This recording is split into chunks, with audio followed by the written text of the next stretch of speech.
Pardon the audio in today's video being a little off sync from, well, my lips, because apparently I made a mistake in OBS and apparently my voice is not in sync with my video feed, and so, sorry.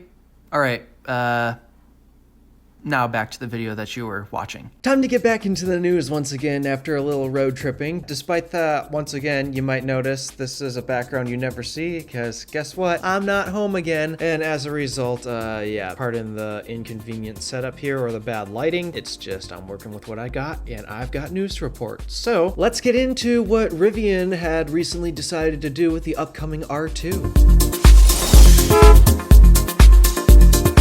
So a while back, I made a video discussing my thoughts on the Rivian R2 announcement. Well, R2/R3/R3X. Yeah, there's a lot that they announced that day with a bunch of one more thing style announcements. I was overall really impressed with the Rivian R2, and I could not wait for that thing to come on to the market. Like, it's unfortunately going to be like another year and a half before it reaches the market, because according to Rivian, it's coming out in 2026. At least as of the time I'm recording this, it is currently August 11th of 2024. So yeah, we still got a ways to go. But there was one major thing aside from the timelines that I really wish this thing would come out sooner, because Rivian has no idea what the competition's going to be like in 2026. But that aside, my only other complaint with the Rivian R2 series that was coming out was, despite that they were switching to NACS, my issue with it was they were putting it on the wrong spot of the vehicle. Yes, it has NACS, and that I will give them so much praise for, but initially when they unveiled the R2 and the R3, they wanted to put the charge port on the driver rear side of the vehicle. And I also had made a video discussing my thoughts about where the charge port / fuel door belongs on a car. For example, on my car, Stardust, the fuel door is on the wrong side of the car. It's on the passenger side. And why do I consider that to be the wrong side of the car? Typically, there is only one person fueling that car. And who is the one person that typically fuels the car? It's the driver. And so if it's the driver that's always going to fuel up the car, then why are you putting the fuel door as far away from him as possible? That makes no sense to me. And this philosophy even carries over to charge ports. I do not believe the charge port should be on the right side of the vehicle. Now, some people have come after me to say, oh, but what about curbside charging? What about charging on the street? Like, you know how when you parallel park on those city streets and such? And I also in that video debunked that whole thing, where basically I took my car Stardust out into downtown Houghton and parked on the side of the street, but it wasn't the right side of the street I parked on. I parked on the left side of the street. And yes, there are chargers located along the left side of a street. Most of the time these streets are one-way streets, and the reason why you'll find street parking like this on one-way streets is so that way, well, you can account for more cars going in the same direction finding a parking spot. It's much easier if you do this on-street parking on one-way streets. The curbside charging argument just does not make sense to me for a couple reasons. Number one, again, there are chargers on both sides of the street. You can put a charger on the left side of the street too. And so if you do park on the left side of the street and charge, well, if your charge port's on the right side of the vehicle, then that completely defeats the purpose of putting it on the passenger side, as you guys are stating why it's better. The opposite can happen, and it's actually a lot more common than you think. But here's the other problem that I have. How many street chargers are there? Yes, I know in the future we should have more of these, but at least in today's landscape, it's not very common. It's a very uncommon use case to actually charge your car on the side of the street. Now, are there street chargers here in North America? Yes, there are some. Are there many? No, there are not. There's not a lot of these street chargers that you guys insist that there are. In Europe, okay, yeah, it kind of makes a little more sense, but here, it's just not that common. That, and let's be real, how many people actually know how to parallel park these days? And yeah, despite that we need more street charging, AC charging for decluttering the DC stations, as that's something that I'm constantly talking about. Again, you can park on both sides of the street. So at that point, it doesn't really matter which side of the vehicle your charge port's on. At that point, just put it as close to the driver as possible. It just makes too much sense to do that. But then the other reason why I was a bit upset about this, aside from the whole street parking, is if you take an account of what Rivian's been trying to do, they've been trying to join the Tesla network, and that actually. Rivians can charge on the Tesla network right now. It's just there's a bit of a weird, inconvenient problem with the superchargers that causes Rivian vehicles to have to park kind of funny. You see, the problem is Tesla superchargers have very short cables. Tesla does this for cost reasons. You wonder why their network is so easy to deploy? Well, it's because it's relatively cheap and affordable to produce and install. And part of that is thanks to shorter cables. But shorter cables only really work when you use a standardized port location, so that way, yeah, basically you back up the vehicle and the cable will always reach. That only works when you have a standard port location. Tesla has chosen to use the driver rear side of the vehicle. In my opinion, the correct location for a charge port. Why? Well, it's close to the driver, but also, should you happen to need to back up to a stall with a short cable, well, you don't need as long of a cable to reach it. Compared to most front charge ports, again, Rivian is the outlier in this. Rivian may have put it in driver front, but they put it at the very corner of the bumper, so okay, I guess that works. Just hope the truck doesn't get in an accident and then you're good to go. But yeah, I've always felt that Tesla has put the charge port in the correct spot, and that's where I think most gas car companies should put their fuel doors.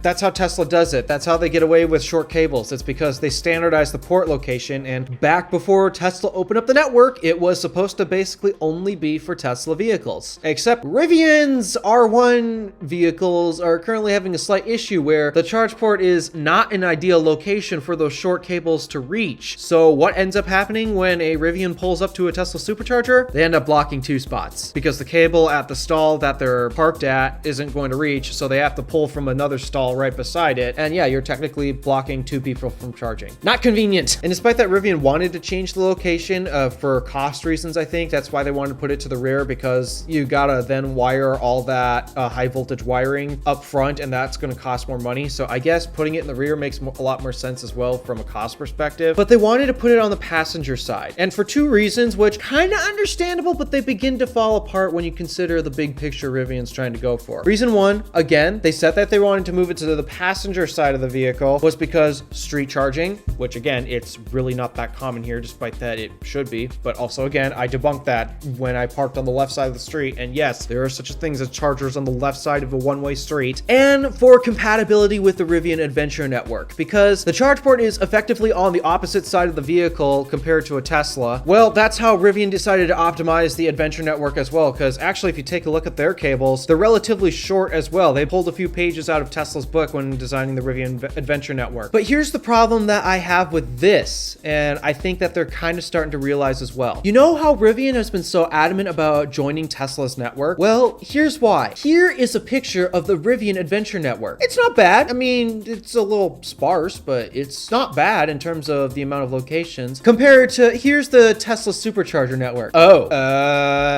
yeah, that's a lot more chargers. And if I had to guess, because of Tesla's reliability, a lot of Rivians are probably going to want to visit the supercharger network. I mean, the Rivian Adventure Network is not bad, and it's very well optimized for Rivians. It's just the problem is once they get a little congested, it's almost like you're charging at a version 2 supercharger, which is not a pleasant experience. Basically, power gets shared across 3 different posts at a Rivian Adventure Network, and despite that the cabinets can output 300 kilowatts, which is way more than what a Rivian can take in. Problem is, if you have all 3 of the stalls that are hooked up to that one 300 kilowatt cabinet, that means every vehicle is getting 100 kilowatts, which starts to feel a little slow, especially considering the sizes of the batteries in Rivians. And so, to me, it does not make sense to optimize exactly for the Rivian Adventure Network. And because there are so few of those stalls compared to the supercharger network, I'd say it probably would be best to try to redesign the site, or maybe potentially add a longer cable, especially if Rivian is considering opening up as well. They claim they're going to do it by the end of this year, though we have yet to see that happen actually. But even then, it's still more likely that Rivian vehicles are going to charge at Tesla superchargers just because there's so many more sites. I mean, if I had a Rivian, the closest charging station that I could take it to, be it supercharger or Adventure Network, it's literally the supercharger in Marquette, Michigan, 100 miles from me. Where's the closest Rivian Adventure Network site? All the way in Mackinac City. And for some, it's even further than that. And so, yeah, you're more likely to run into a Tesla supercharger, and I think it'd make more sense to optimize for them. And potentially, while the